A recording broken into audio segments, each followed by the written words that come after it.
Hello all. Welcome to Revive Mind, a motivational session organized by Mission Cordoba of Muslim Majlis of University of Sri Jayawardhanapura. As scheduled, today we will be having the session for the brothers and sisters who will be sitting for the A-level examination this year. Before moving into the session, a kind reminder for the participants who join us via Zoom. Please be kind enough to keep your mics muted to avoid any inconveniences. And at the end of the session, we will give you the chance to ask questions. So you could unmute your mics and ask your doubts, or else you can drop a message via chat box. And also, please refrain from drawing on screen while screen sharing is ongoing.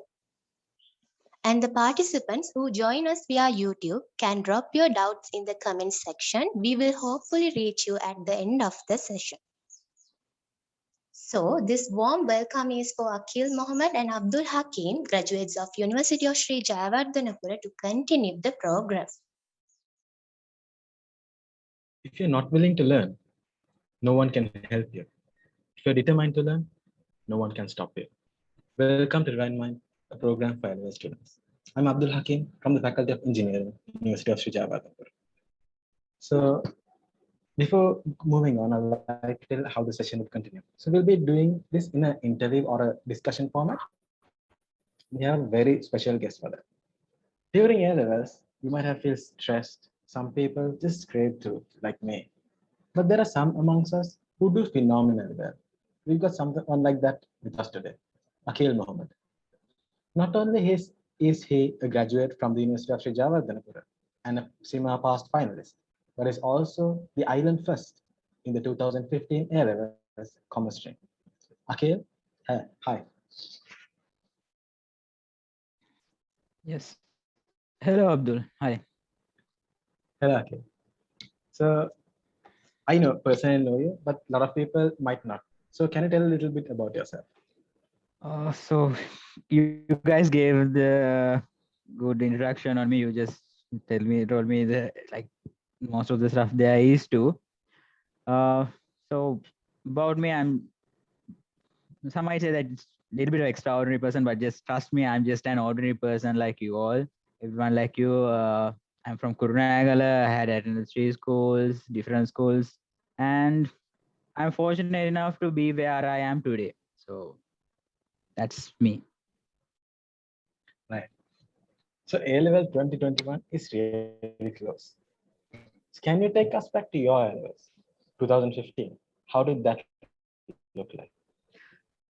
2015 A-levels look much different than this because we used to go to the physical classes. Now we are doing everything online. We used to participate through some programs also. All were physical, but now with these current situations, we had to go completely to a new way.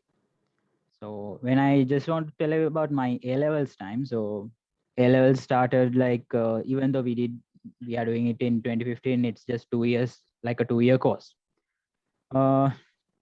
I selected commerce stream for do the A-levels with me, and I did commerce with ICT. So that time there was a concern of a lot of people like it's not good to do commerce with IT. You had to do econ or something like that, but it's the same. I started in a new school for my A-levels. And to remark from our A-levels in commerce stream, our batch became the first English medium class in that school. So we had to work little hard to get that achievement as well. So 2 years, A-levels, it was 2 years. First year, it was a little bit of kind of little fun. We were not totally focused on exams of stuff, but when it comes to the second year, you feel the pressure of the exam, you feel the heat. And yeah, I had prepared for a bit of my ability, like I prepared well on that 10. We'll move through and we'll see a lot more today on that 10 as well. So I'm curious. You became the island first, right? So how was that day when you really knew that you were actually the island first? How was your reaction? That was a little bit of a stressful day because yes, it's good to be the island first. Like, come on, it comes with a lot of hard work to do. Not like it's hard work even before going to the exams, and even after getting the results, it was a bit of a hard working situation. I had to move move to Colombo like every now and then. Mm, it was there, but I actually didn't. I was not expecting to get such a high result, so it was a rather good experience. So I think so. All the people who are joining us are from A-levels, doing A-levels, right? Most of them this year. So I think we can learn a lot from what you do. So can you tell us about how do you structure your studies? How do you study? What is your routine and so on? So yeah, mm, when we go to the study routines, like we all are different people, right? So we all are unique people. Other than saying different, I would say we are all unique people. We have our own ways. Just as that, I had my own way of doing stuff also. Um, Most of the stuff I was going through with the group studies, the short notes, and most it's practicing past papers. But thing I got aligned with is with the group studies, but some may not. So also it's about working according to a particular timetable. So we all must have, like, at this kind of a time, with being at home every day, with getting it ready like 2.5 months, right, for all of the guys who's listening here. So uh, you have to go to a timetable schedule, but it's not the timetable like you just list down the stuff you need to do. Yeah, like I have to cover this syllabus, I have to cover this subject matter, not like that, but it has to be a custom one made for you guys alone.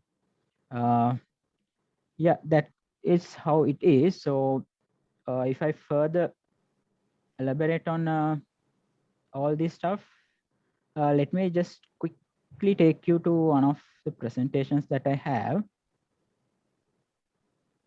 Okay, give me 1 second here. I'll just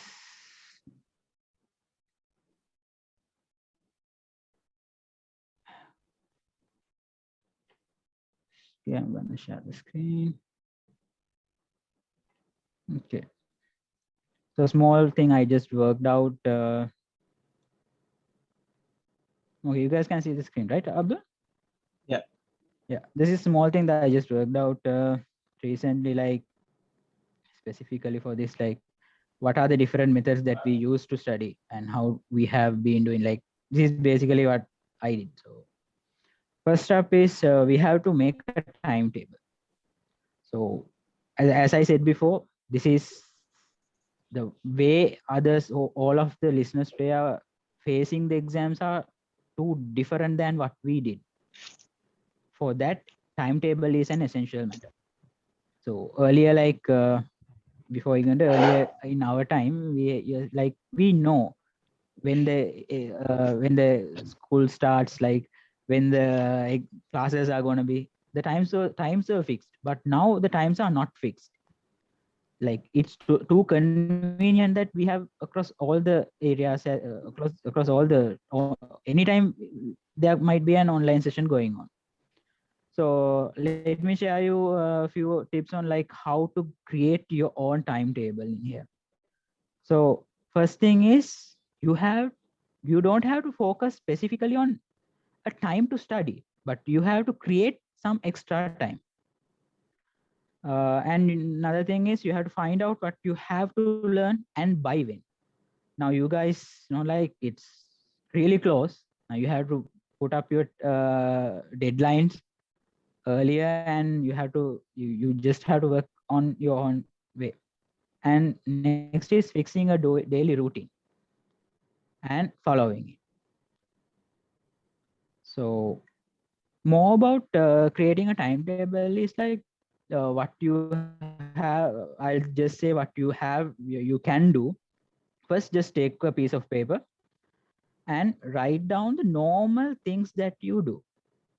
If I take like, I'm not a morning person. I don't wake up like early in the morning just to study purposes, right? So in my timetable, my morning hour, my wake up time would be around, let's say, close to Subah, close to 5:30, somewhere around there. So I just write down my wake up time. Then the daily routines that I have to follow.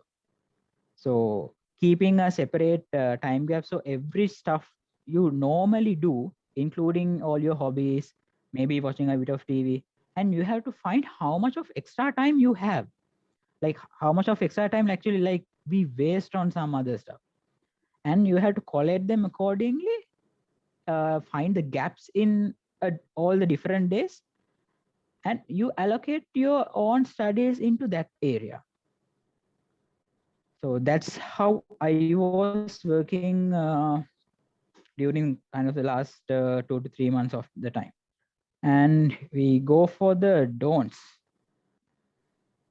So in here, what it's illustrated is how our performance goes. Like, we need breaks. Make sure your timetable has built-in breaks in between. So we can't, like, human mind is not trained for us to be focused on like continuously. We can't keep our focus for 1 hour. It's really hard sometimes. Even for now, like even I'm working stuff like can't continue forever for like even for 1 hour. So we take continuous breaks. Like even just told that I was doing many group study sessions. So in between, like we don't go on doing a same paper for like 2 or 3 hours. We take the breaks. We kind of refreshed ourselves. So in here, one line, if you can see the cursor, one line goes as when you are constantly focusing, your performance drops. But if you take the breaks, you can come up to different heights, and you can keep your focus up. Next up of is having good notes and reviewing them regularly. So now most of you must have notes, right? So that's really, if you all have notes, it's really good. But and really good notes, like notes that you can read and clearly understand, clear handwriting. But trust me, I was a person who didn't have a clear handwriting. So every note I wrote is like gibberish most of the time. So what I did was, I like few months before the exams, I just got all my notes back together and I started reviewing them and getting the only needed points into a good sheet. So it's short, making the short notes, but it should be clearly visible and it should be little bit of easy to read. So good notes are always thing, but in case now even if you feel like this is not too good and stuff, there are always these printed books written by many teachers and scholars. You rush through them because it's printed, it's clearly okay. And you need to review them as well. And deciding where to study, that is another important aspect. So when we were studying, like my father's, we had a grinding. So every time it has a lot of sound, it's a lot of distracting. So during A levels, what I did was we went for one of my colleagues' place. Like it was little far from the urban area, and it was really calm. So that's where we did our most all our study group study sessions, and it was for us a place, kind of a small place for us alone, like me and another three of my friends. So we would go there, we would study, we would play, and we do it all sort of things. But it was where we studied. So what you guys have to do is you guys have to find a good place for you to study. With this lockdown, it is not easy. Sorry, with these travel restrictions, it's not that easy because we are isolated to our homes, and within the home, you just find yourself a place. And also, it's really important that we inform our parents and our family that this place is this we have allocated. I have that you have allocated that for yourself, and just keep them informed of the progresses that you make and what to consider in deciding your place. So it should not be the bed or the sofa. That's what this is actually a small pull out from one of the scholars and some researchers, but we can say it's not your bed and not your sofa because it brings that calmity in mind that you want to sometimes kind of get into a little bit of sleeping mode. But what I felt more comfortable is for me, it's like if I am studying at my home, it's gonna be my bed because I had no other place at home other than that. But you choose for yourself, like the place you feel most comfortable should be the place you start to study.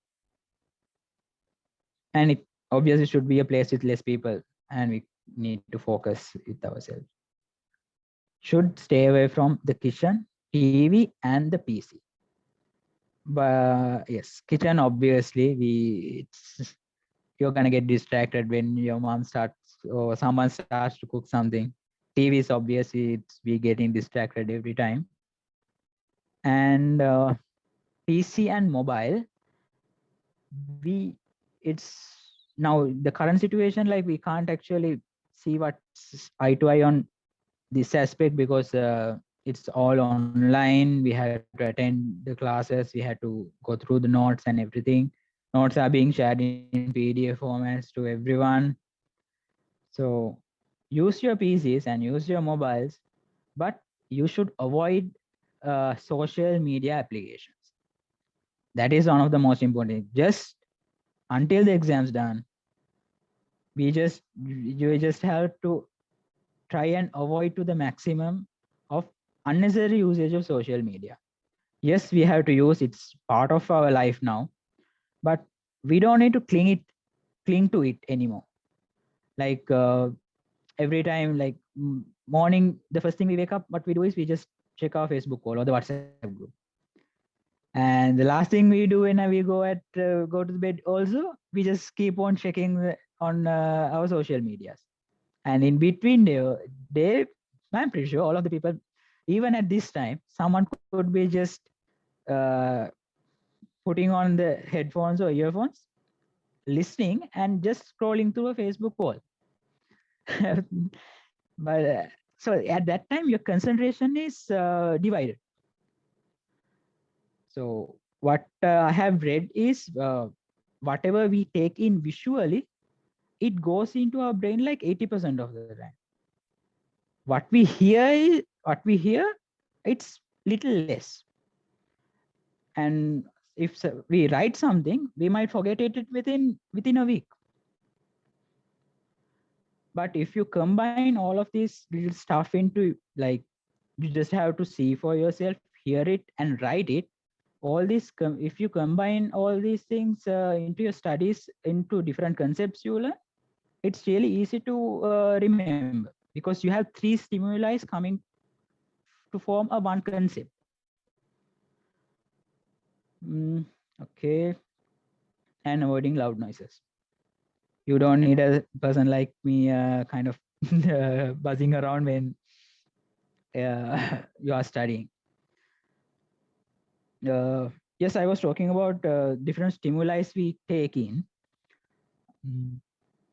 We'll come to that different part, like we'll discuss how to have a good memory and how to boost the memory. We'll discuss how a brain functions and how our memories patterns are extracted at that point, I guess. Abdul?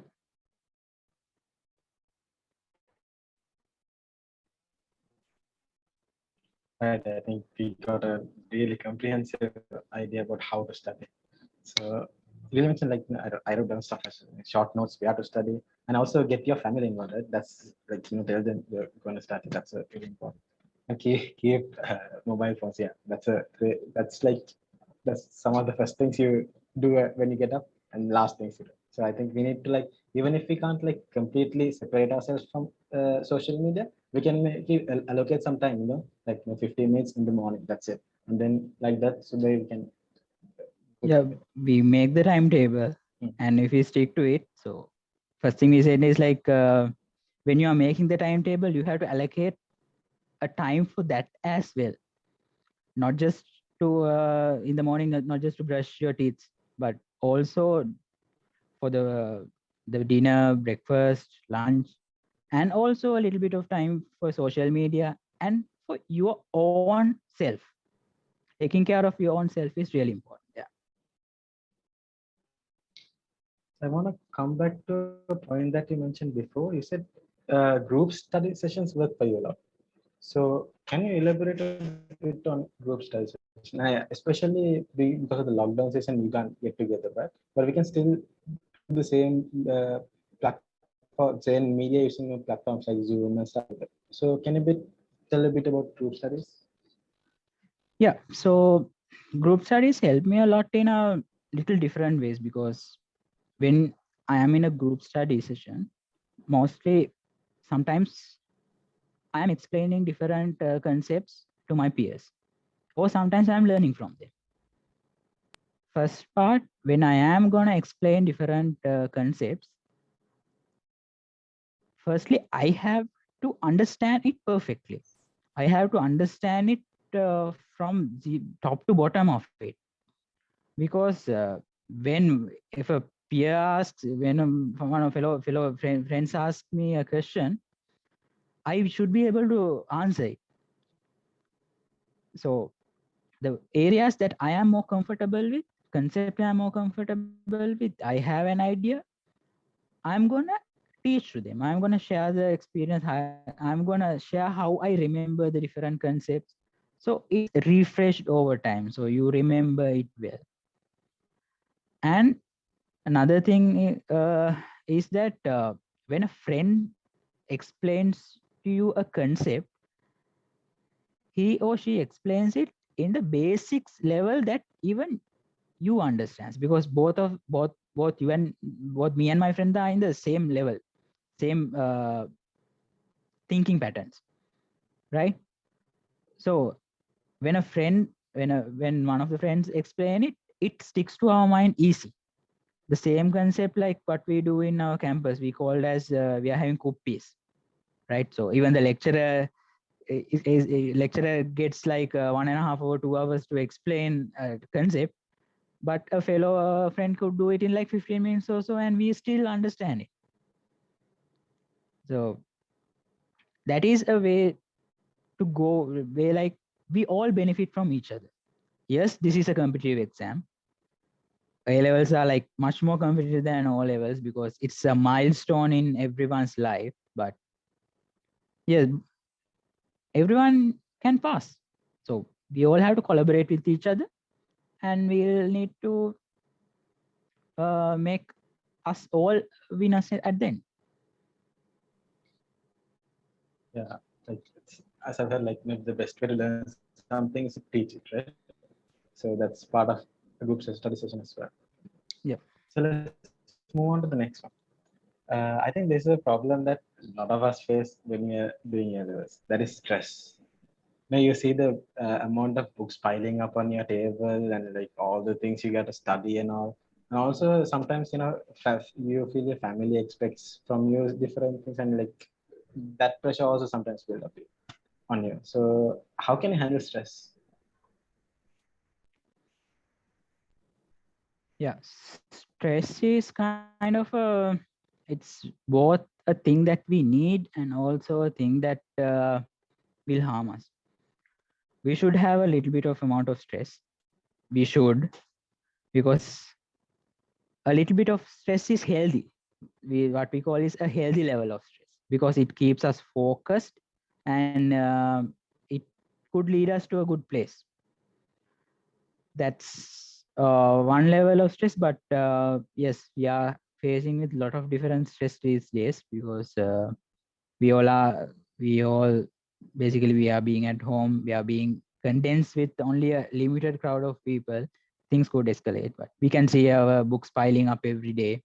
And yeah, what I could say, like what I did for stress is like, I used to remember we studied 9 subjects for O levels, 9 different subjects, not the same pattern as well. If you take commerce stream, like the business studies, accounts, and ITO econ, it goes together. It's kind of in the same field, but O levels we studied 9 different ones. And why can't we do that now? Like, why can't we focus on just 3 different sources? Because yeah, 3, it's just 9 against 3. There's much depth than O levels, but still we have to live up, we have to go for the highest level possible with that. That's a sort of academic stress. So if I say like in academic stress, and if we take to the higher levels, like we see the books piling up, and what we can do is we can break them up a bit.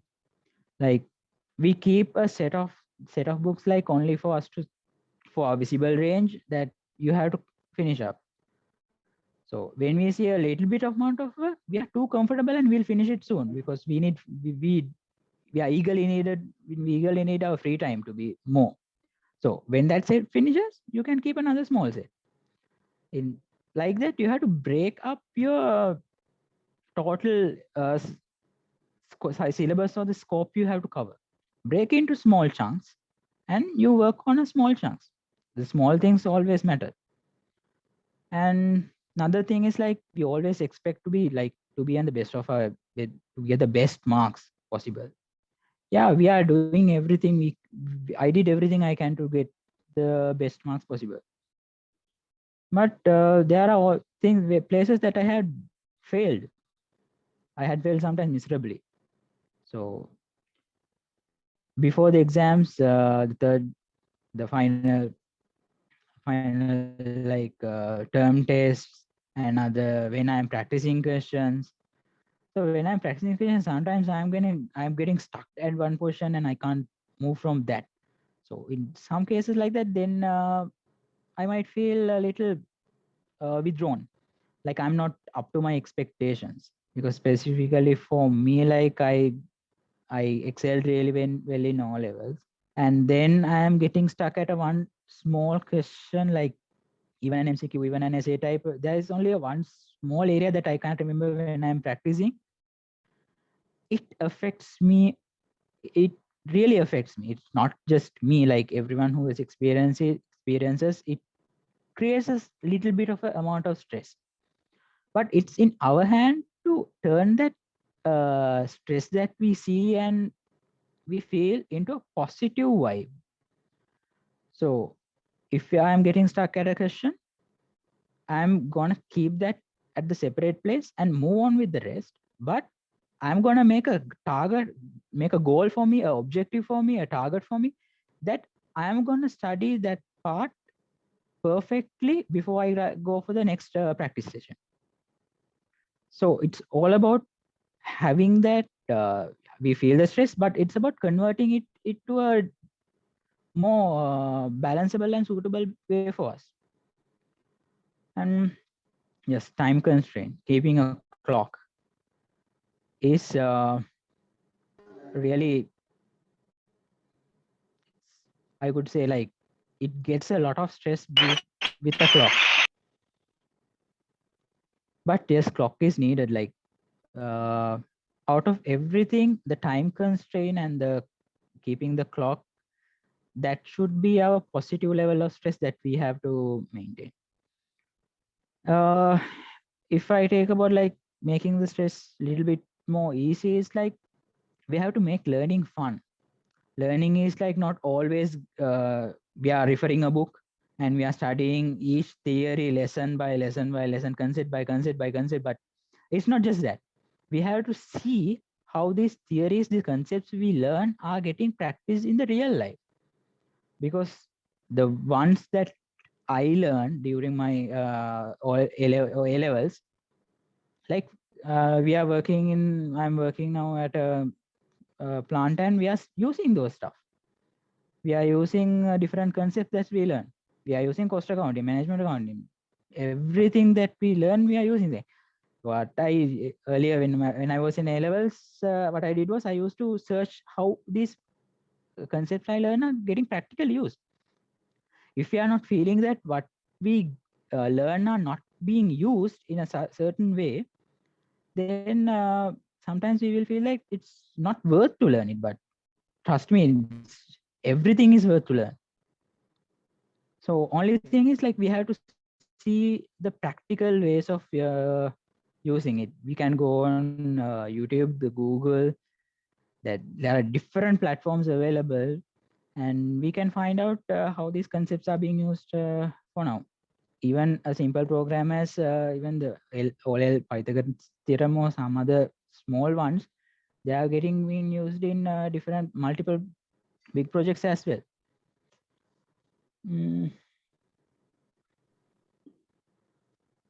Yeah, another aspect could be the pressure from our families. Yes, families give us strength, as well as in some cases they put us on little pressure.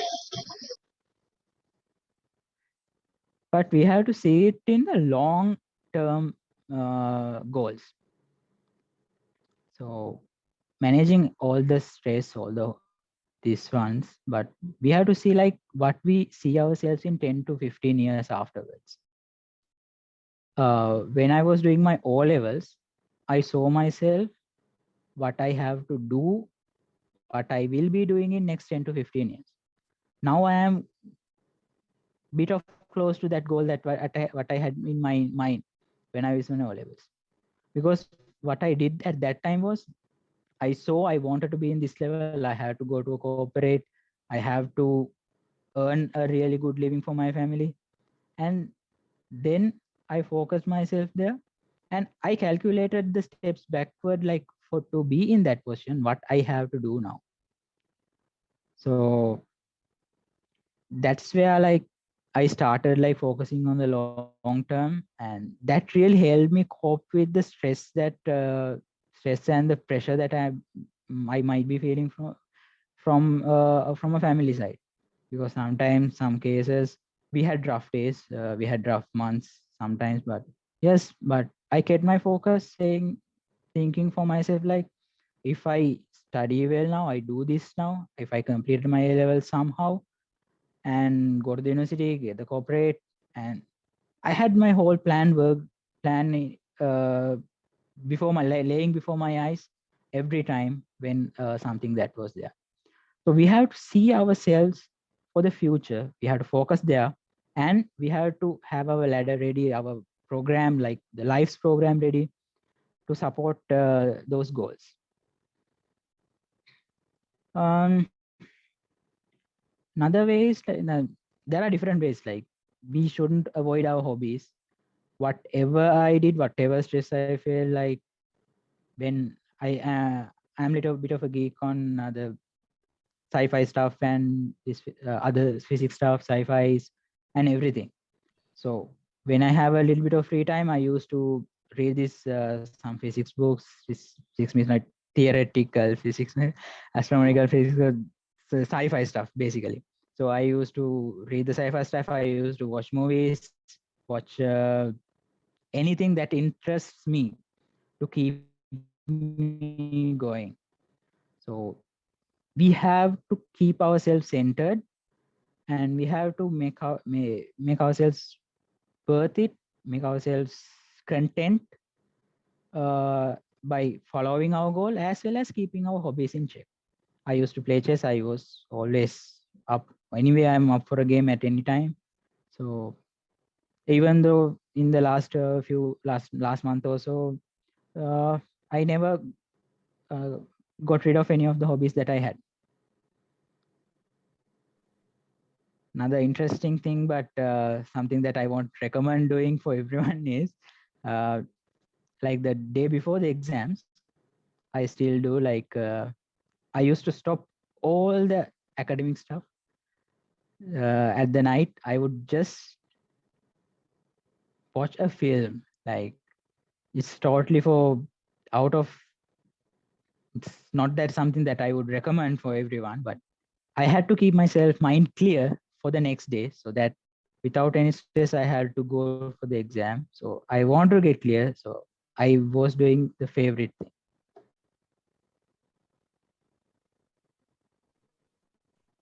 Abdul? I hope you guys are taking notes because there's a lot of things that have been said here. So just I wrote down some of the stuff.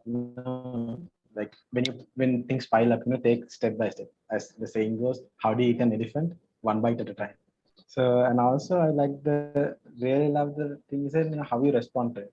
Like sometimes like you might be stuck in a question. This happens to us all. Like you think you're not good enough or something like that. But then those mistakes tell us like where there are gaps in your knowledge, right? And so you can work on it, just like you said. And also like applications. I really like when I was in school and when the sir gives like a really difficult sum and like we can't do it, then the students start asking, sir, why are we learning this? So when you get that answer in the school itself, I think it's more learning, like it becomes more fun to learn. So I think like you gave a lot of things here. So I hope it will really help the students this doing LOS this. So next,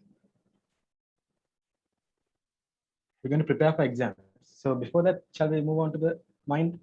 Look a little bit over the mind. Yeah, let me just share the screen for you all.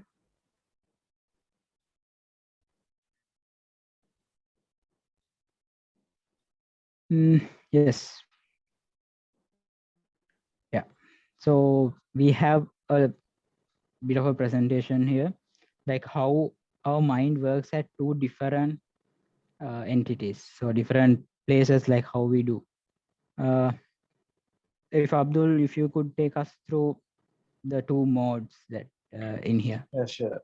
So I actually came across this when I was learning, like when I was studying a book called, not studying, I was going through a book called A Mind for Numbers. It was like learning how to learn. So there are basically two modes in your brain, a focus mode and a diffuse mode. So when you're really focusing on a question and concentrating on it, you're using a focus mode. But the thing is, you're using only part of your brain, or most probably the prefrontal cortex. But now that's good. But when you're doing that, maybe you might miss something else that's in some other part of your brain. And the diffuse mode is when you're relaxed, you're not really thinking about stuff, but then uh, it's more relaxed and you can more connections and the brain sees the big picture. So these are two modes, focus mode on the left side, the diffuse mode on the right side. These are just analogies so that you can understand it. Now, I'm pretty sure you experienced this. Like when you're doing a question, you like really focus on your question and you say, I tried this method, it didn't work out. I tried the other method, it didn't work out, and try, but you still can't and just give up and go. And then you're doing something totally different. And then suddenly out of your blue, something comes in your mind, hey, I could have done it that way. And you go and see and it's correct. So that's you just experience the focus mode and the diffuse mode. So that's why it's actually good advice to like when you're doing an exam and you're stuck in a question, work on it for a minute or two, then move on to the next question. Because even when you're moving on to the next question, your brain in the background is working on the previous question. So when you come back and look at this, you look at from different perspective and say, hey, I could do this. So that's what focus mode and the diffuse mode is. So I think we have a small game for the people to just experience. Like, can they shift this mode Yeah. properly? Yes, Abdul. Before that, like, let me add a small concept on that, how our mind works, like how we basically remember stuff. So we before we get into like the games, the theoretical stuff, we have to know what's happening up here, up in the brain itself. So our brain is like a continuous flow of electrical current, right? So how that within that, how can we remember this stuff? So what we do is in our brain, we have the neurons, and within the neural pathways only we remember stuff, right? So that's the basic way of saying it. And with these neural pathways, the stronger these pathways are, the better we can remember. So thing is like we have to work on our brain, work on our memory to get that thing done. So we'll go through different ways to get this mind bridge, the neural pathways, these bridges made up, and different aspects as well. Yeah, we'll go to this small game, kind of a small game that we have on this. Abdul, if you could. Yeah, so people, so this is the question. So you see a coin, you see lots of coins making up a triangle pointing upwards. So can you make a triangle that is facing downwards by moving only 3 coins? So you can, if you done it, you can like raise your hand or anything. But so this is like, you try it. I won't say anything.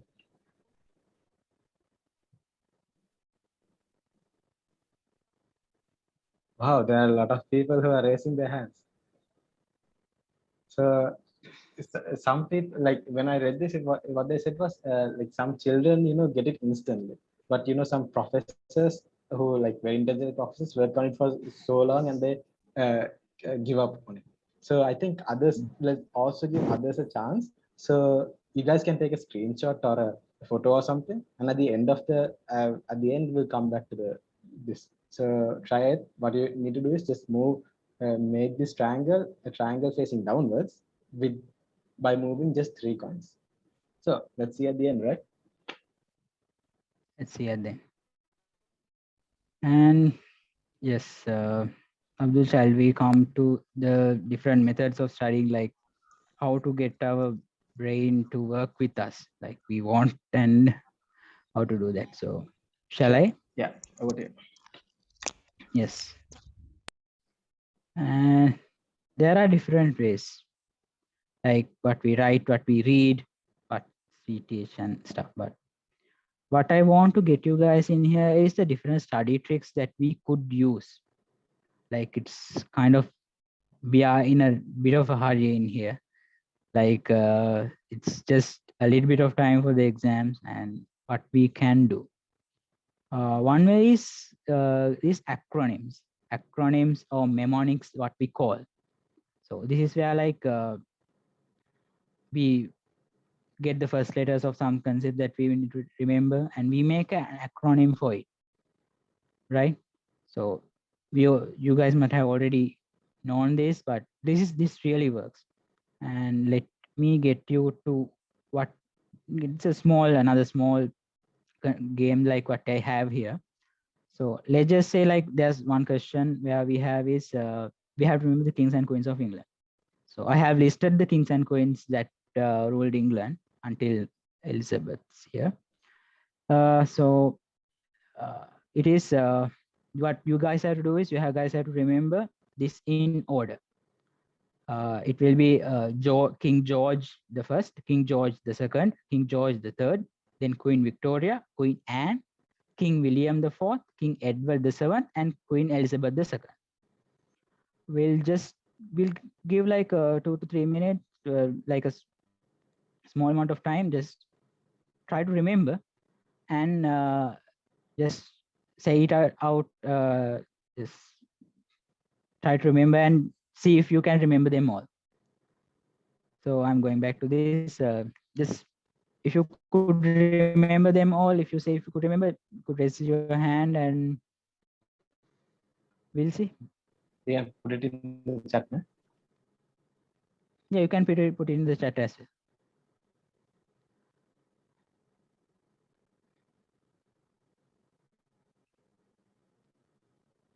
Although we can ask someone to just read it out loud as well. We have Yeah, sure. Ahmed.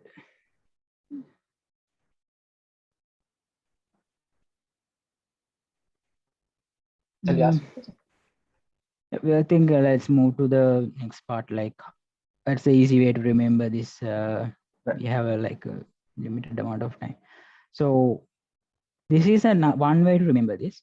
It's kind of a mnemonic tool which says we are remembered by saying like guarding giraffes guarantee victory and will eliminate extinction. With this, you can try like it will be really easy to remember because what we have done here is we have taken the first letters of the monarch there, kings and queens, and we have constructed a different wording. So in these kind of things really help. So when you guys are like feeling really stuck in some concepts to remember, like it's not gonna get easy, try using different methods as this. So it will be George, Victoria, Anne, uh, William, and Edward and Elizabeth. Eliminate and extinction. So try using these kind of different tactics on the same. And the same goes to this acrostics. We can't pronounce the words, even the words, but it's like making the acronyms. One of the ones that we all know is memorizing part of the periodic table. Even though in the periodic table, like we used to memorize, right? So what I used to is I used to do it in Sinhala, like ha, he, Lucia, something like that's different, but it's the same. Like if I ask Abdul, he could say the periodic table in his own way, but we still remember that, right, Abdul? Yeah, we did a different thing. Like for the B block, the potassium, calcium, the scandium, vanadium thing. So for that, like sir came up with පොත්ත කැටු ස්කැටයි වැල්ල කොටන මංචිකයි යකඩ කොටේ නීලටයි කඳහැලියේ තුන්දෙන. Yeah, I still remember that. We still remember those, like, because the same thing that I want to tell you guys is like, I'll just make an example here. So our brain, we don't remember facts. We remember the emotions or the feelings that we have. Like when we allocate with what we are doing here is like, we are putting a tone into something that we want to remember.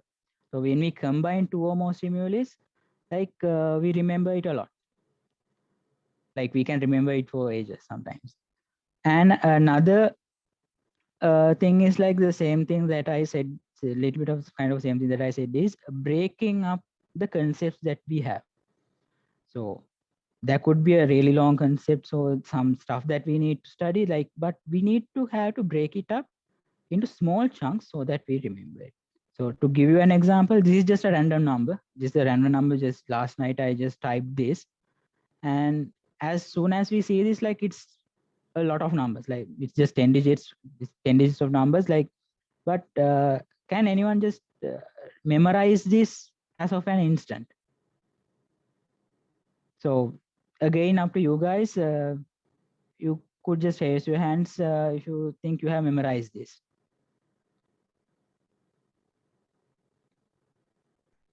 Yes, we can have Abdul, can we have one or two people to just say the number?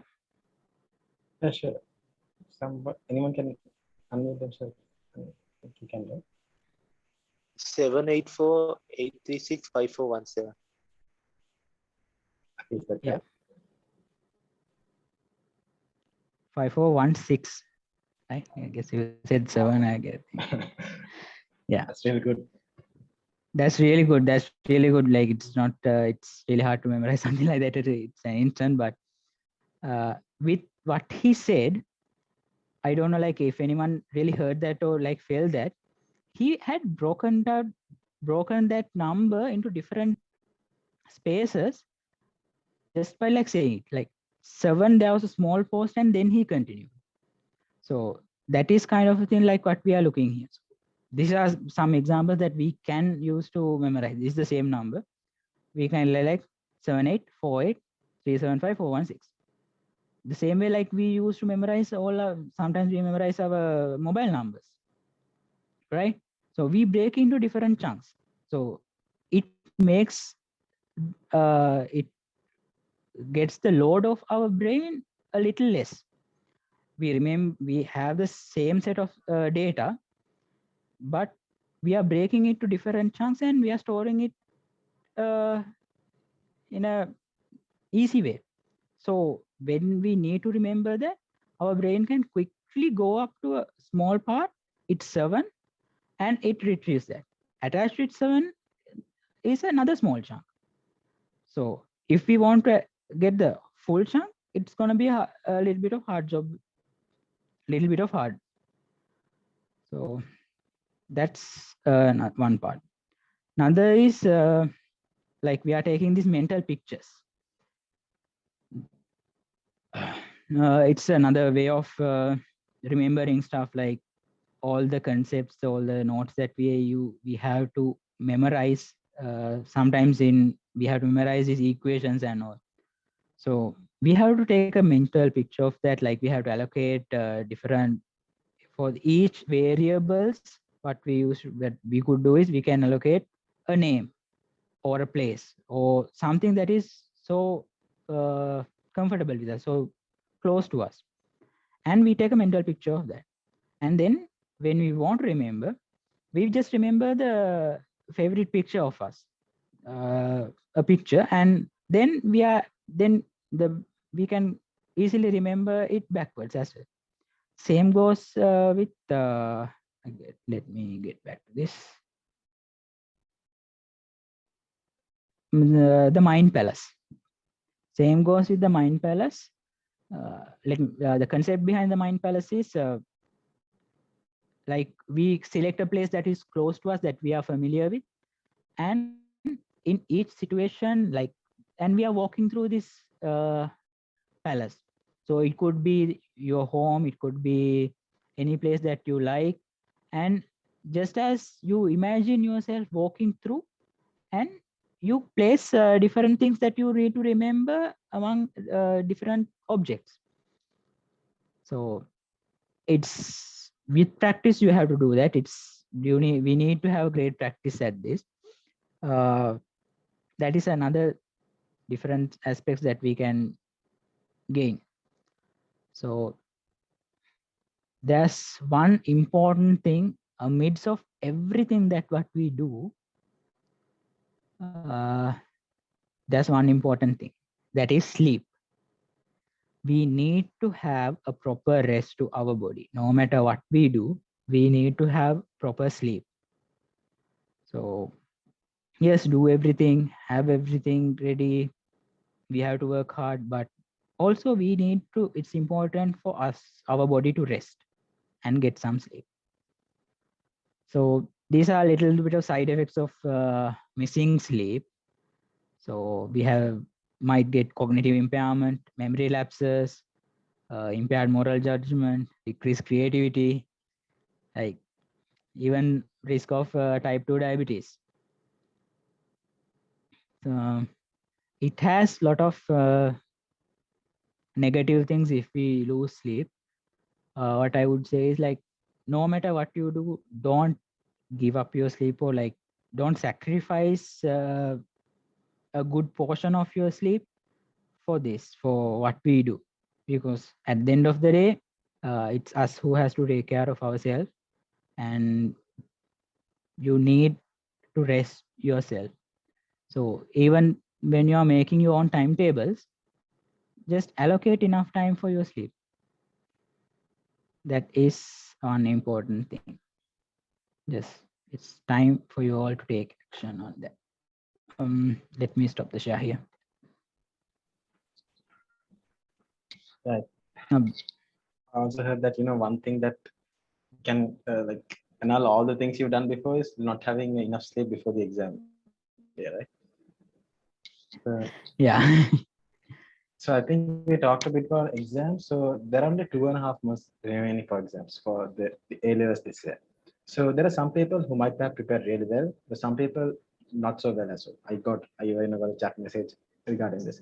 So what do you say about these people? What advice did you give for these people, these students? Yes, so it's just like 2.5 months. Like we have been saying, like 2.5 months, 2.5 months. Even at your homes, like everyone's be saying, like, you have 2.5 months, you have to work.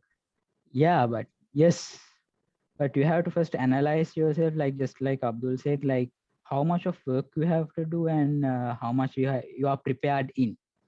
So first we'll get to a little bit of a positive way. Like, you have prepared to your work, you have covered all the syllabuses, you have your short notes ready, and you have done the background work. Now it's your time to do the practice works. So I guess got a question like asking last 2 months what I did. Last 2 months, let me tell you, like I was fortunate to be in the first category where I had done most little bit of most of the work.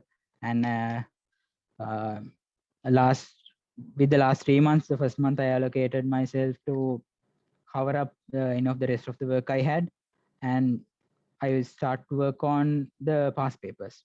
So fine. So whatever said and done, we have to write a 3 hour or 1 hour paper, and we have to be ready and be practiced about it. So even though you have not completed, or if you have bit of studying to do, I think it's high time for you all to get on with papers. Like allocate a certain amount of time from your day uh, to do a past paper. Like not even a complete past paper. You just have to do questions in the past paper. So we know, like you guys, you must have calculated how many minutes you have to complete one essay type question.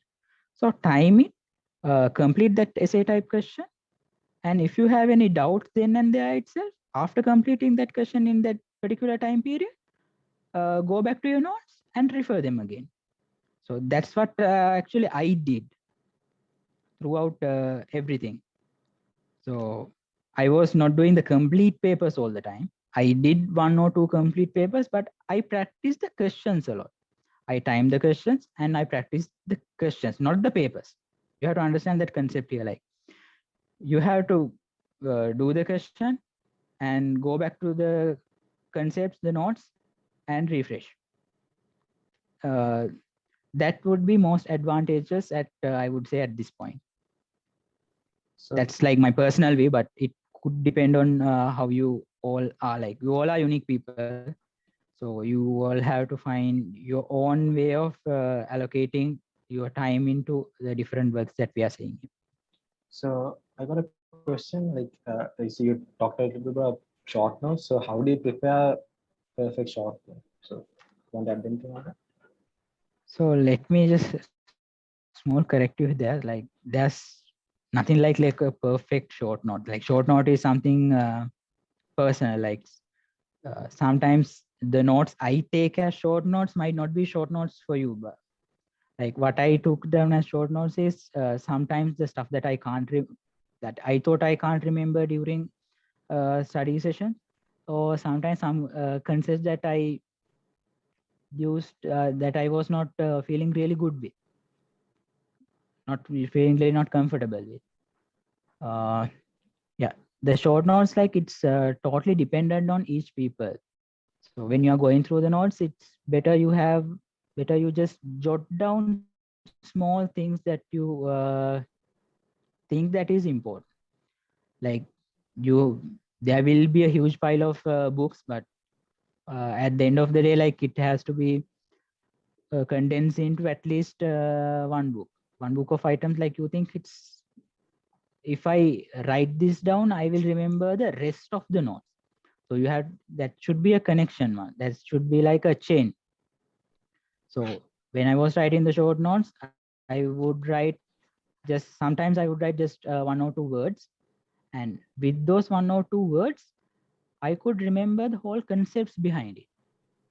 So you'll have to work on that a bit. Like short notes are, some people I have seen, like when they are making short notes, they are just writing the same note in a smaller font. Like that's not short note, that's writing the same thing. Short note is like when you just see the concept that you have wrote, the words that you have wrote, you have to feel and you have to remember the whole idea behind it. I really like the advice you gave on, last 2 months, we are really preparing those past papers a lot, right? So, there are a lot of people asking, like, how can 2 months be enough and to get good results and stuff. So, like what you said just reminded me of what happened in my A-levels. So, shall I do that? Yeah, sure. Go Yeah. ahead. So what happened was, like I just managed to get all that good results, not bad. But my friend like called Tarun, like he got like phenomenal. He was like the district second in the in Gampha and also island something 40 something.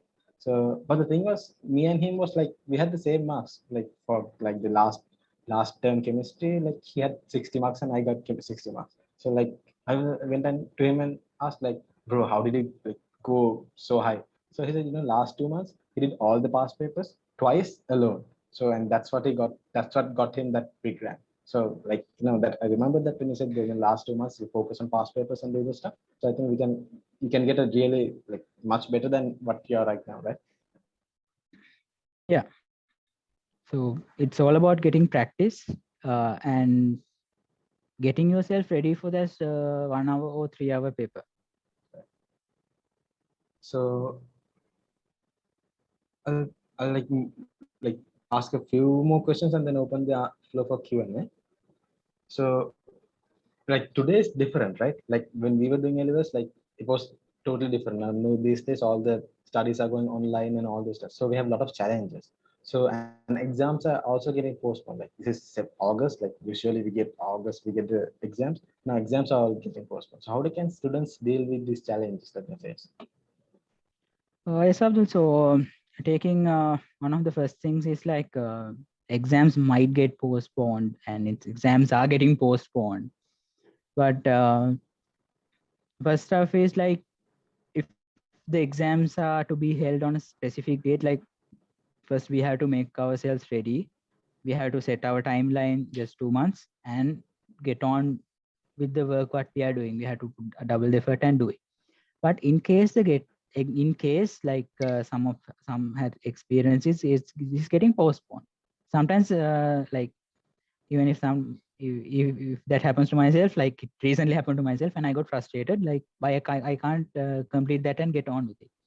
But again I thought like yeah, it's getting postponed, but it is giving me another chance for me to refresh myself and get ready more.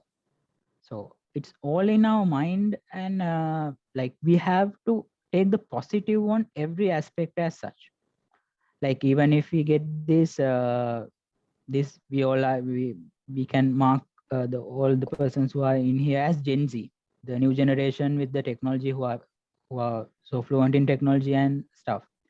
So for us, for us, getting into this practice of now we are working from home and getting this online education, that our transition was much easier, and because we are used with technology. But thing is, we have to make the discipline of ourselves. Like just like I told you, like when we are at home, there's basically no one to supervise us. Like when we were at school, at least we had strict teachers. Like in all levels, like every time the math teacher used to take all of the free periods, just like that. So exams, classes. So we had a schedule. So with this new aspects, what we all need is a proper schedule for us to work on. What we could name is a proper timetable. So that is one way to adjust into these new situations that we have in.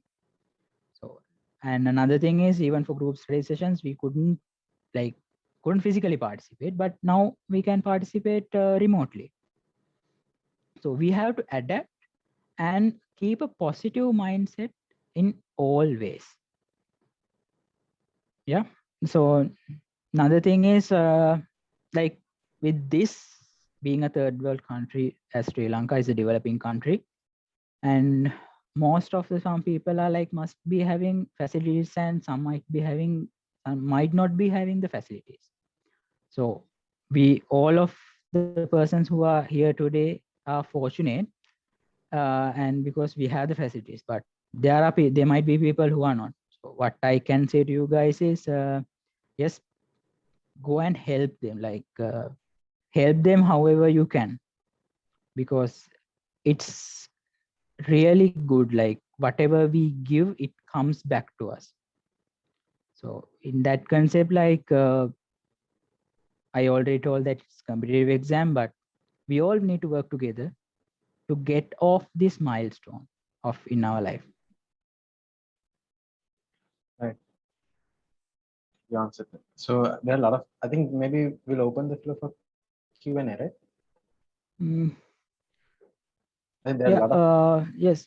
Yeah, Abdul, before that, just give me, can I have like 5 minutes Yes. of five Sure, or sure.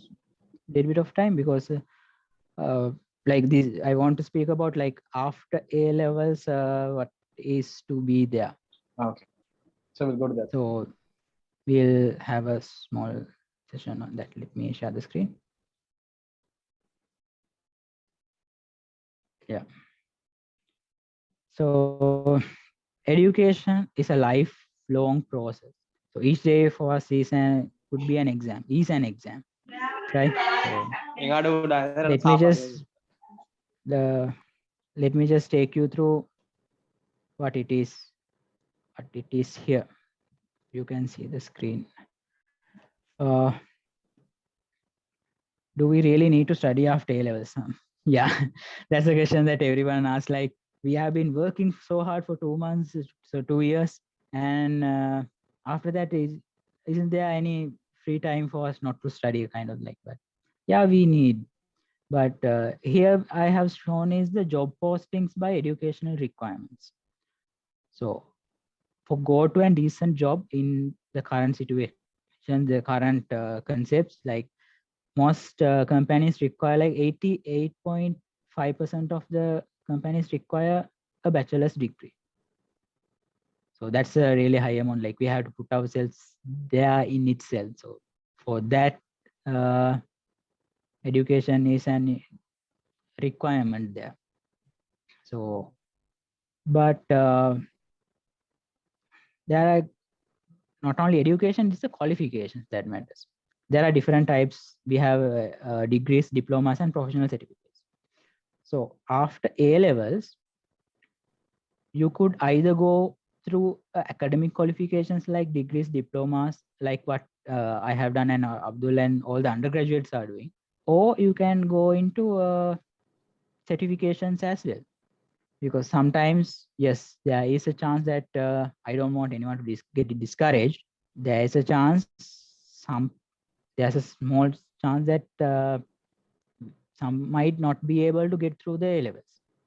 But that is not the end there, because after that also there are many other professional qualifications that you can follow. Because now I have known, like, even in these big companies, there are people who doesn't even have a single paper qualification, like no degree, no masters, no doctorates, but they did some professional qualifications and they are in most top levels now. So it's a different aspects that we need to see. So in here, we have a list of different bachelor's degrees, and there are diplomas and professional certifications. Yeah, we have higher education. We can go to any of these after A levels, and you can go. So it's not gonna be easy even after A levels, because something that I did was like until 18 or until A levels, it's like the free trial period of our life. After that, it's like pay to live, pay to eat. So it's like you are going into the society next, and but it's gonna be worth it. So whatever happens and whatever is there is always a life, and you can focus, you can build up in your own way. Yeah, Abdul, I think we can open for the Q&A, right? Yeah, sure. So if you have any questions, you can like unmute yourself and ask these questions. And I'm also getting some questions from the chat. Sorry if I can't go through everything because there are a lot coming in. So you can put them on the chat, or you can unmute yourself and ask. No problem. If for A levels, like how many past papers we have to do at least in these 2 months? How many years? So that depends according to what we do, right? So what I would say, like, we can't give any specific number. I would say, like, what I did only like 4 years of papers. 4 years of papers, like I just sit there and time for 3 hours, and I did that.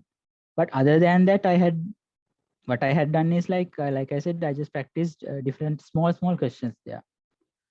But within these 2 months, if it would be ideal situation scenario is at least 5 to 6 years would get you through. Thank you.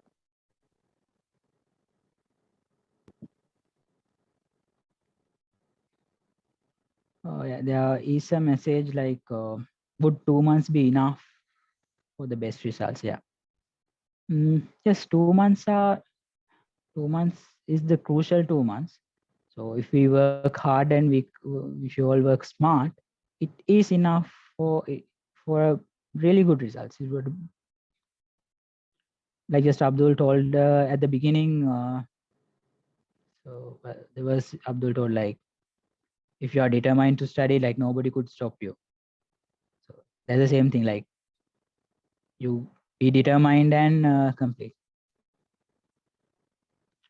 So we have a question from YouTube, I think. So how do you remember what you studied for a long time? You forget.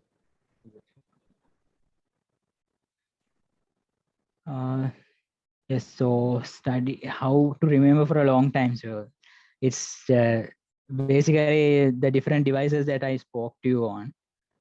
These mnemonics and different devices that we could use, the mind palaces, the associations.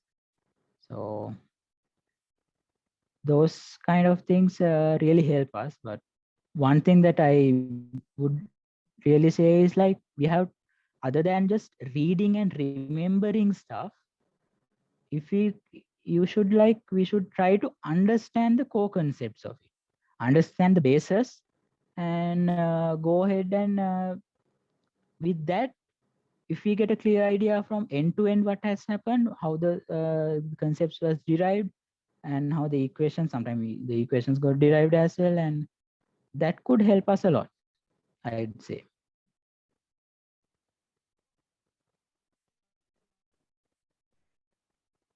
I hope I answered that, Abdul. Yeah, I think so.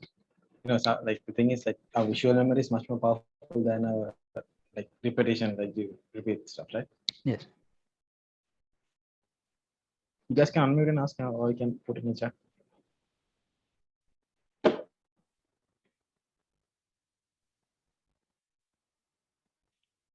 So, Abdul, there was a question I could remember asking, how many hours that we have to sleep. So ideally, the doctor's recommendation is like 5 to 6 hours. But with the times and being, if we get enough stress for our rest for our body, that could be enough, because we are at a high time now. All of them are. So like the new syllabus coming as well. So someone has asked like, is it worth doing past papers of the old syllabus? Yes, I would say yes. It's worth to do the past papers, because we are doing past papers not to gain any new knowledge, but to make ourselves familiar with uh, the exam structure, the paper, and to get ourselves timed. So it's about like what we have learned through 2 years, we have to condense it and pour it out exactly in 3 hours or 1 hour MCQ paper or an essay type. So within that time, to do that, we need to get that practice. We need, for that, it could really help. Right. And even if it's new syllabus, it's only a part that is changing, right? Only 20% Yes, something. not the whole thing, but it's only a small part. Like you could select specific questions from all syllabus that is coinciding with the new one, and you could time it and you can do it. Somebody has asked about like like some people say when you write things you remember. So is there, but writing takes a long time. So is there any other way we can do it? But I think that depends on the person, right? I would say that depends on the person's their own likeness. So something like even you and me, Abdul, it's totally different, right? Totally unique persons. So sometimes, like, if I feel like if I write and if I can remember, best way to go is go with that. In terms of making short notes, you all can, that will make you write and also see, and you have to read it and everything. That would be much of a better option, I would say. Right. So a lot of people ask me like, how many hours should you study a day and how many hours do you study? And also, I think related to that, how do you continuously focus on studying? Do it for a long time. But I think, yeah, I think you can answer. Yeah, so let me get back on one by one. So for how many hours to study, that completely depends on you, right? So you have to find yourself, like, you have to make your own timetable, and with that timetable you have to find the different slots that you can study. So let's just say, like, even if you have allocated time for lunch, you can study in that time. So something like that. So it differs according to people of the how many hours that needs to study and how many hours you can study. So it should be like, you should study on the hours that you can. So it will be sometimes, for some people it will be like 2 to 3 hours straight. Sometimes some people might have a break of 2 to 3 hours in the day. In that time you can put yourself, put the notes and put yourself up to it, and you can study at that point. So I think that covers it, because it depends according to the persons and their availabilities, I would Also, say. the morning and And the evening, that's also a question. What's the best time to study? yes, yes, the same thing. The best time to study always depends on your, I would say, the mood that you are in. In some cases, some people are morning people, some people are evening people. So I was not a morning person, but I was an evening person. I could keep myself awake for little longer time sometimes. So I used to study. What I used to do is that what was best for me at that point was to be an evening person. But if you are a morning person who usually get up early, you can always allocate your time according to that. So, like there are a lot of questions coming, so I'm sorry if I'm missing anything. So, a lot of people ask about EZ scores. Do you need to worry about EZ score? And what was your EZ score? What was my EZ score? Mm, yeah, just scores, like, it depends. It's I would rather, honestly, like, I can't remember my Z score after A levels. Like, even after coming to the uni, I couldn't even remember that. Even still, I can't remember, frankly speaking. But Z score really plays a major role in whether you're getting into selected to university or not. So it's all about being in a higher part of the bell curve, right, Abdul? Like if you do your best in the exams, EZ score just comes. Like you don't have to work for EZ score. That's just a byproduct, right? You just have to do your It's best. just a byproduct. You just have to, like, when you're writing the exams and answers, you will have to, like, Yeah, focus on the question itself not the EZ score. and answer specifically. So in some subjects we have to write like lengthy answers and sorts, but even those lengthy answers, we have to keep to a point, keep to the question that is being asked. And another question is like, because of COVID, like you can physically meet your teachers today, right? And have long discussions. So how can we know whether our answers are correct, answers for a question are correct or not? Yeah, teachers and these persons are sometimes they are unavailable. This is due to long distance one. Always you can just, they will always help. The teachers would always help. You drop a message and keep. But another thing is we just have a past papers with answers on it. And also, if you are, when you are reviewing it, cross check with all the short notes that you have, the notes that you have. So that would also uh, refresh your memories. Right. Now, so Another small thing, Abdul, I forgot, like, one of the questions you asked is like how to focus on long hours. Yeah. So basically what I did was I didn't focus on long hours. So what I did, I practiced what I just say I was saying. I broke down the day into different parts. I took breaks like Pomodoro method, like we can say like take a like 5-minute break for 25 minutes of work. So with the break, with like you work for 25 minutes and you are not gonna take like another 2-hour break, just a 5-minute break in between, and it would keep mind fresh. Yeah, I think the Pomodoro method like worked a lot for me. Like, you set a timer for 25 minutes, don't do anything, don't get distracted, just do what you're going to do, then take a 5 minutes or something break, and then come back again. That's a really good way to do it. And you can really focus on it. Try it. I think it will be good. So, are there any tricks that you can do, tricks that you can follow when doing MCQs? Just give me 1 second here. On MCQs,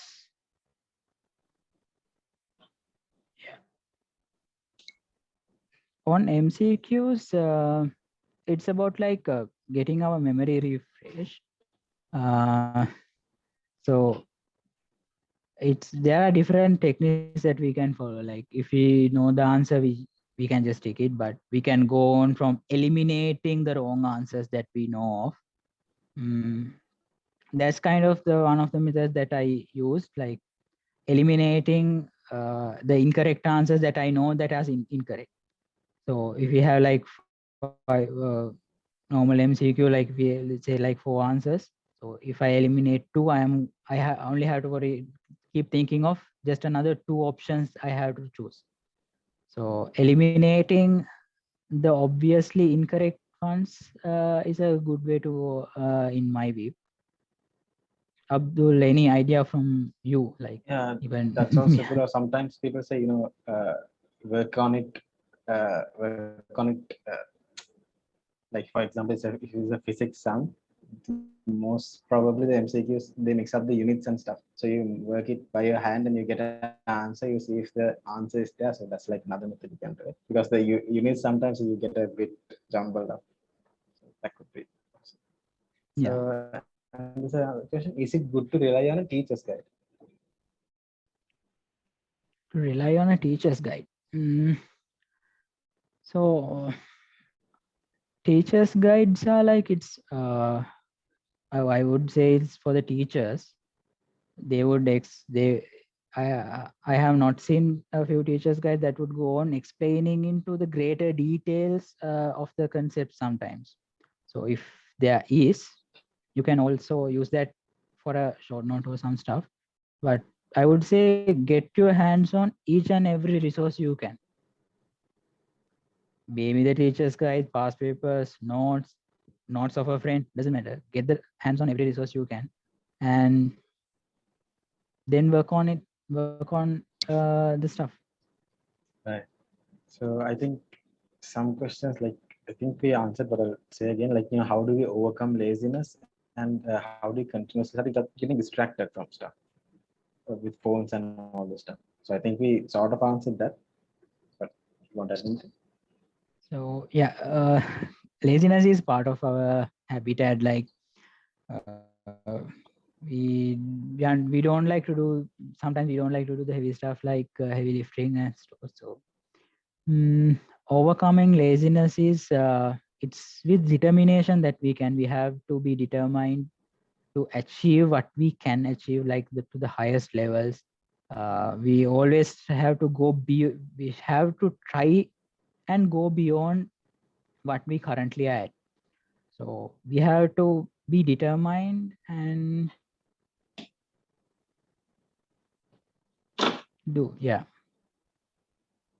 Yeah, so and I'd like to add a little bit on the Pomodoro thing I said before, because like that's also a really good method to overcome, like I really don't want to do this, I want to do something else and stuff. But 25 minutes is not a big time, right? So like say for example, like you want to, I don't know, you want to go on social media for something. Okay, you want to go. Okay, but first 25 minutes, just 25 minutes. I put my phone on a timer, 25 minutes, study or do whatever, and then I go and watch all those stuff. Because the hardest part of doing something is starting, right? Once you got the momentum and you do it, just 25 minutes, like you get started, then you get even more like you're ready to do it again. So I think that would also be a great method. Yes. And should we study all 3 subjects in one day, or should we like separate it into or one subject a day, or how do you separate that? Yeah, so if we are to like if we I just make this simple little bit of an example there. So let's just say that we are going to give a person to eat their breakfast, lunch and dinner at the same time. There are people who can do like we are going to overload them with everything there. So that's, I wouldn't advise that, like even though if you can do it, it's always good to break up the stuff and mix them up a little. So a little bit part of IT, little bit part of accounting, just something like that, because what we have to follow, we have to go is, when we are going to an exam of sorts, what I would say is we have to go in a diffuse mode. So not in a focused mode, because in the exam, first question will be from one of the first lessons, but the next question it will be from one of the last. So we have to train our mind to make that jump.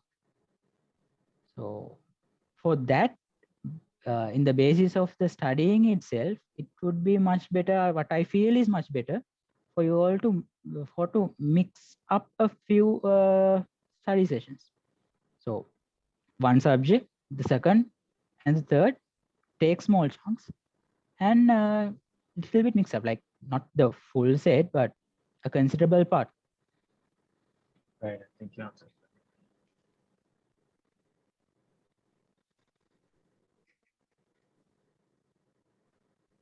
So there's a question saying like I don't know how many hours I've been sleeping. uh, yeah, so my usual time is like most like 5 hours or sorts. Sometimes I have slept more than 5 also. Can we know both of our last term marks? Sorry, Abdul.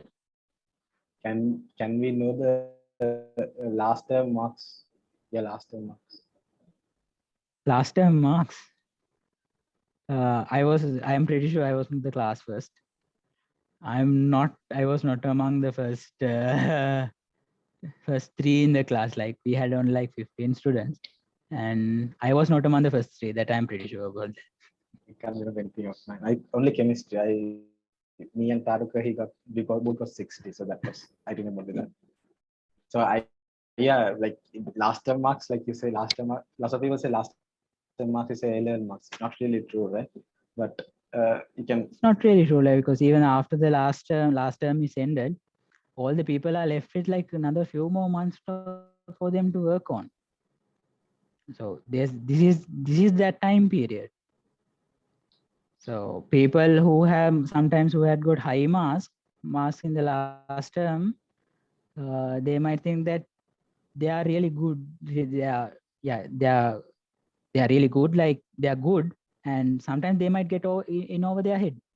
And another thing is, in the last term marks, what I have seen is in our school, what it happened is like for the students to make comfortable. Sometimes the marking schemes are got lenient on them.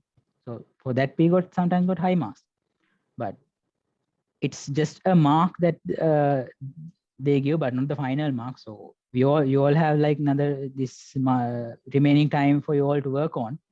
So even though you got high or even though you got low, it doesn't matter. If you tackle these 2 months correctly and accurately, you could be with flying colors in A levels. I'm absolutely sure I have surprised my teachers, everyone there after that one. And I said, Taruka, my friend, same thing. Like you can't say what you do in the last 2 months matter, right? Don't think like, oh, I got only 2 months. No. You've got 2 months to do it, right? So there's this question that I would like to address is like, it's like this person like says, I like to get wider knowledge. And for that, I read many references books, but I can't remember all those references. What are the ideas to get more knowledge? Yes, knowledge is really important. Like my quest for knowledge or my eagerness to complete so many qualifications and some, it came from just one particular line from one of the books in when I was in grade 8. It said, it's from Umar Raliallah, it's from a Islamic book. It said like, knowledge is a true possession lost by a true believer, real good person, and grab it wherever you come across it. So that was the drive I had to get that, to go into this knowledge. And coming into your question, it's really good to have to a wider knowledge, and you do read many references. That's really good, but these references, what we read and what we make up is not for us to remember the whole the references. It should support us remembering certain concept, like it should support us to understand the concepts. So I am learning accounting, and I'm learning how Luca Pacioli discovered the double entry method. So it would help me understand the concept behind it, how the debit entries are made, how the credit entries are made, and how the history influenced it. And finally, what I'm going to use it is putting debits and credits here and there. But I don't want to remember how the trade system worked when Luca Pacioli was there. I just read it once so that I could understand it better, understand the concepts better. So I think that could answer your question as well. So finally, the target is, anyhow, I'm saying this again and again, it's about writing the paper and having an understanding about understanding and writing the paper. So finally, if you're going to write that paper into concepts, just having a way to write the concepts is fine. Make the references a backup place for you to understand the concept first. So I'm skipping some questions. So shall I take like 2 more questions and then wrap it up? Yeah, sure.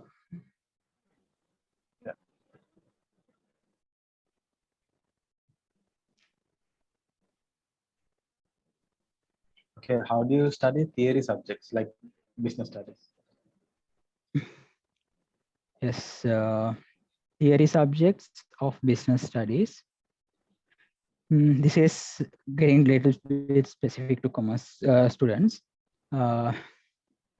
Business studies, how I studies is like I thought of the practical ways that business studies is getting applied. It is high theory, and trust me, I had not gone to any classes, and I had to study that by myself. Like I did the self-studying for the business studies part. So I did a lot of background reading, and with the businesses that my family runs, business and my family runs, sometimes I try to have those concepts in these ones getting related to something that is closer to me, that is the family's business and all. So it's about associating these concepts, these theory concepts, with something practical. That's what I did. So sometimes it's hard, like we don't have practical exposure, but it's all about finding the connections between these practices, practical and theory, I would say. There's also one, okay, I'll take one more question. Question related to commerce as well. Shall I say it after? Did you get it? No, yeah, we will go for that. Current situation, how do you structure our career after? Like I think you've done both of them, so I will ask about that. Sorry, Abdul, I lost your connection back there. Could you repeat me the question? According to the current situation, how do you structure your career? So like after A-levels, do you go to for CA, for CMA, CIMA and stuff? Yeah, so arranging your career is it's always coming with your long-term plans. And for commerce, students, what I would say is it's better to start a professional course, it's a career building course, because with the either your degree or a professional qualification is the key into getting into these businesses, getting into the corporates, into the career, the world. After that, we all know that it's based on the experiences and the performance we show to the top heads. Yeah, it. I would say like first you have to focus first, get off one milestone, and then keep the target for the next. Hi, Evangeline. Right. So I think we'll wrap up the question and answer session from there. I'll let you finish with just a couple of more questions, right? So, what is the best advice you've been given? So sorry, the best advice I have been given for me. Yeah. Okay. The best advice I had been given is, I would say, just trust myself in what I can do. The next steps that what I could go with. That is the best advice that I think I had got. Yeah. Right. Trusting myself and putting myself to the test. So, final question. What advice would you give for those writing A-levels this year? This year, with this limited amount of time, I would say is always work smart and work towards all your goals. Also, I would like to add with this distance learning and stuff, this Majlis, and there are a lot of people who are coordinating different programs. Our mission, this program is one such thing. Even Abdul, I know that he will be doing another paper session or some kind of session in the next week or so. So this could give you what we call in universities like the Kupi sessions, or a person like who has done that before, who has been in your shoes, will be doing the papers and stuff, like explaining the different small tactics related to your own fields of studies. They will be explaining. You could participate into them to get an idea of that. So when I say like those people who has been in your own shows, like those who have completed levels, like even the teachers has completed the A levels, but they are too far apart, right? Abdul, like it's had been years, ages, but if we take these fresh undergraduates and all, even the A level memory is still fresh on them, so they might be able to help all the people a lot, I guess. Yeah, so you can join in any of those sessions that are done by Mission Cordoba. Also, you can use it our YouTube channel, right? So you can get on different undergraduates from different faculties giving different seminars on different subjects. So I think with that, we have come to the end of this session. I hope you all learned a lot, and I personally, like, I took notes as well. So I probably think you've also learned a lot. So I'd like to thank Akhil for his taking his time and his effort in preparing all of this for today. And so before handing over it back to the Majlis, I'd like to also thank the Majlis for organizing such an event. For ALO students, I think it will be a really informative session for them. And also thank you for making us part of that and preparing it so well. You know, the videos and everything you've done so great. And last but definitely not the least, all the students who joined today, thank you. Yes, Thanks a lot. Really great. And thank you for all the persons who came today. Like the same thing that we have been telling the whole throughout the program. It's 2 months, and you sacrificed 2 hours of you, and I hope that these 2 hours is worth a lot for you all, and you guys would succeed in all your life adventures. so I was saying a few words. So once again, thank you everyone for joining in. And as Akira said, like 2 months left, but you're sacrificing 2 hours to be here. Like that's like great. Like that shows like how much this means to you. So thank you very much for being with us. And like you got only 2 months. Like just give it your absolute best and do what you do the best you can. All the best. So I'd like to hand the session back to the Majlis. Signing off. I'm Abdul Hakim. Over to you. Thank you all and good luck. Signing off. Thank you all. We hope the session was indeed so productive. More educational webinars and motivational sessions will happen in future, which will surely support you in various ways. You can access our YouTube channel if you missed previous webinars. And please feel free to contact us if you want to leave any suggestion or comments based on these sessions. Stay connected with us for more updates. Once again, thank you for joining us and keep working hard to reach your goals. Muslim Majlis of University of Sri Jayawardhanapura genuinely wish you all of you a successful future. Stay safe and have a fabulous week ahead. Thank you.